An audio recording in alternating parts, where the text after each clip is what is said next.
Welcome to plus course YouTube channel. હું સાતના આપણે જેના આજના લેક્ચરમાં યુનિટ 1 છે એમાં કહો છું એમાં આપણે એક્ટિવિટી 4 સુધી કમ્પ્લીટ જોઈ રહ્યા હતા. આજે આપણે એક્ટિવિટી 5 ચાલુ કરવાની છે. એક્ટિવિટી 5 એ છે કે read the details about Gir national park. Gir national park જેના વિશે ડિટેલ્સ એટલે માહિતી છે ને વાંચો. ગીર નેશનલ પાર્ક ક્યાં આવેલું છે તો કે ગુજરાતમાં. સૌથી પહેલા પ્લેસ એટલે કે સ્થળ ક્યાં આવેલું છે તો કે સાસણ ગીર, જુનાગઢ ડિસ્ટ્રિક્ટ, ગુજરાત. ગુજરાત રાજ્યના જુનાગઢ જિલ્લાના સાસણ ગીરના પ્રદેશમાં આવેલું છે. એરિયા એટલે કે વિસ્તાર કેટલો છે તો કે 1412 કિલોમીટર એસ્ટાબ્લિશ્ડ ઇન 1965. 1412 કિલોમીટર વિસ્તારમાં ફેલાયેલો એરિયા છે, વિસ્તાર છે. અને એસ્ટાબ્લિશ્ડ એટલે કે એની સ્થાપના ક્યારે કરવામાં આવી તો કે 1965. બેસ્ટ સીઝન તો કે શ્રેષ્ઠ ઋતુ કઈ છે? તમે સાસણ ગીર તમે જાઓ તો કઈ ઋતુમાં તમને ત્યાં જે કંઈ પણ વસ્તુઓ છે ને દર્શન કરવા મળે તો કે મિડ ઓક્ટોબર એટલે કે ઓક્ટોબરના મધ્યમાં, mid June, November, February is the best time for sighting the Lions. Lions એટલે સિંહો, સાઇટ એટલે નિહાળવાનો, સાઇટિંગ એટલે કે નિહાળવા માટે. સિંહ દર્શન કરવા માટેનો ઉત્તમ સમય કયો છે તો કે મધ્ય ઓક્ટોબર, મધ્ય જૂન, નવેમ્બર અને ફેબ્રુઆરીમાં તમને સિંહોના દર્શન થઈ શકે. નિયરેસ્ટ ટાઉન, નિયરેસ્ટ એટલે નજીકના ટાઉન એટલે શહેર. નજીકનું શહેર કયું છે તો કે વેરાવળ. સાસણ ગીરથી વેરાવળ કેટલું થાય તો કે 42 કિલોમીટર થાય. મેઇન એટ્રેક્શન, મેઇન એટલે મુખ્ય એટ્રેક્શન એટલે કે આકર્ષણ. મુખ્ય આકર્ષણ શું છે તો કે એશિયાટિક લાયન્સ, એશિયાઈ સિંહો જોવા ત્યાં મુખ્ય આકર્ષણ છે. લોકેશન એટલે કે જે સ્થળ છે તે ક્યાં છે તો કે the Gir national park is located ક્યાં આવેલું છે 65 kilometre to the south East of Junagadh. દક્ષિણ પૂર્વ જુનાગઢથી કેટલા કિલોમીટર તો કે 65 કિલોમીટર દક્ષિણ પૂર્વ બાજુ જાઓ and 60 kilometre to south west of Amreli. અમરેલીથી 60 કિલોમીટર દક્ષિણ પશ્ચિમ તરફ જાઓ in the Indian state of Gujarat. એટલે ગુજરાત જે ભારતીય રાજ્ય દર્શાવેલી હોય એમાં આ મુજબ આપણે જવાનું રહેશે. નેસ, નેસ કોને કહેવાય તો કે જે કૃત્રિમ માનવોએ બનાવેલા છે એકદમ કાચા હોય, નળિયા ટાઈપના મકાનો હોય ને નેસ કહેવાય. ક્યાં ક્યાં નેસ છે તો કે હરિપર, સાજિયા, જાંબુખરા, રાણીવાવ, દાદાગઢી, ટીમરા અને બાબરિયા. એના પછી રિવર્સ, નદીઓ કેટલી કેટલી છે તો કે હિરણ, શેત્રુંજી, દાતરજી, સિંહોડા, મચ્છુંદરી, ગોદાવરી અને રાણોત્રી. ટેમ્પલ્સ, મંદિરો ક્યાં ક્યાં છે તુલસીશ્યામ, કનકાઈ, બાણેજ અને કમલેશ્વર. વાઇલ્ડ એનિમલ્સ, જંગલી પ્રાણીઓ કેટલા કેટલા આવેલા છે તો કે 38 સ્પેસીસ ઓફ મોમલ્સ. મોમલ્સ એટલે કે સસ્તનવર્ગના પ્રાણીઓ. 38 પ્રજાતિ તમને સસ્તનવર્ગના પ્રાણીઓની જોવા મળે. અરાઉન્ડ એટલે કે નજીક આસપાસમાં 300 સ્પેસીસ ઓફ બર્ડ્સ. પક્ષીઓ તમને 300 પ્રજાતિના એટલે કે 300 જાતના પક્ષીઓ તમને ત્યાં જોવા મળે.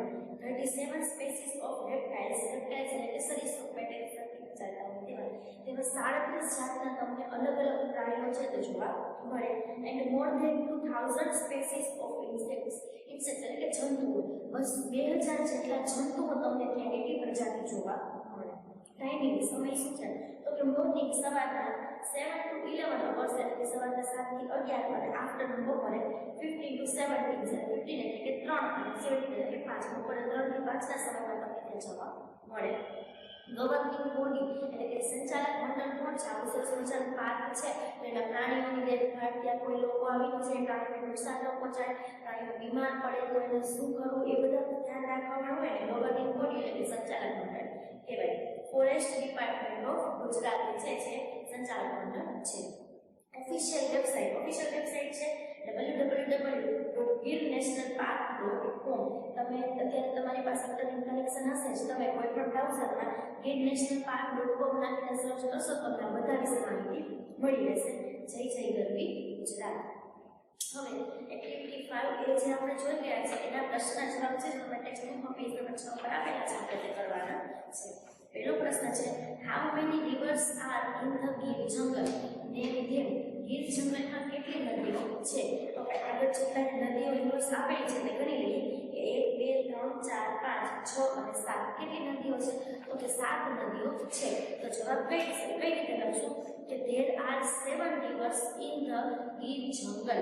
પછી નેમ ધેમ તો 1 2 3 4 to 7 સુધી કરીને જેટલી પણ નદીઓ છે એના નામ તમારે લખવાના રહેશે. એના પછી what is the main attraction of the Gir national park. Gir national park છે મેઇન એટ્રેક્શન મુખ્ય આકર્ષણ શું છે તો જે ડિટેલ્સ આપેલી છે એમાં પાંચમી ડિટેલ્સ છે એસ્થેટિક લાયન્સ. તો તમારે શું લખવાનું છે કે the aesthetic Lions are the main attraction of the Gir national park. ત્રીજું છે which is the official website of the Gir National Park. તો જવાબ આવશે the official website of the Gir National Park is પછી આગળ આપેલું છે www.girnationalpark.com. તમારે લખવાનું રહેશે. ચોથું what is the best time for sighting the lions. સિંહ દર્શન કરવાનો શ્રેષ્ઠ સમય શું છે? તો આગળ જે તમને ડિટેલ્સ આપેલી છે એમાં આપેલું છે કે mid October, mid June, November and February is the best time for sighting the Lions. તમારે લખવાનું છે. એના પછી એક્ટિવિટી 1B છે કે ફિલ ઇન ધ બ્લેન્ક્સ. ખાલી જગ્યા સ્પેસીસ ઓફ રેપ્ટાઇલ્સ. સરીસૃપ પ્રાણીઓની કેટલી પ્રજાતિ તમને જોવા મળે છે? તો આગળ તમારે ડિટેલ્સ જોઈ અને જે જવાબ આપો એ લખી નાખવાનો. પહેલા એના પછી 2000 સ્પેસીસ ઓફ ખાલી જગ્યા 2000 પ્રજાતિઓ 2000 જેટલા પ્રજાતિઓ કઈ વસ્તુ તમને ત્યાં જોવા મળશે? તો કે ઇન્સેક્ટ્સ એટલે કે જીવાઓ.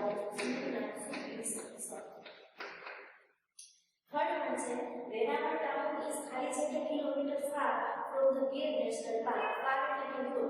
વેરાવળ શહેર છે તો કેટલું દૂર છે? તો કે 42 કિલોમીટર દૂર છે. બીજા નંબર લખશું 42. Last one is forest department of the group of Gujarat is ખાલી જગ્યા of the Gir national park. Forest ગુજરાતનું જે ફોરેસ્ટ ડિપાર્ટમેન્ટ છે એ ગીર નેશનલ પાર્ક શું છે? તો કે સંચાલક મંડળ છે. તો આન્સર આવશે ગવર્નિંગ બોડી.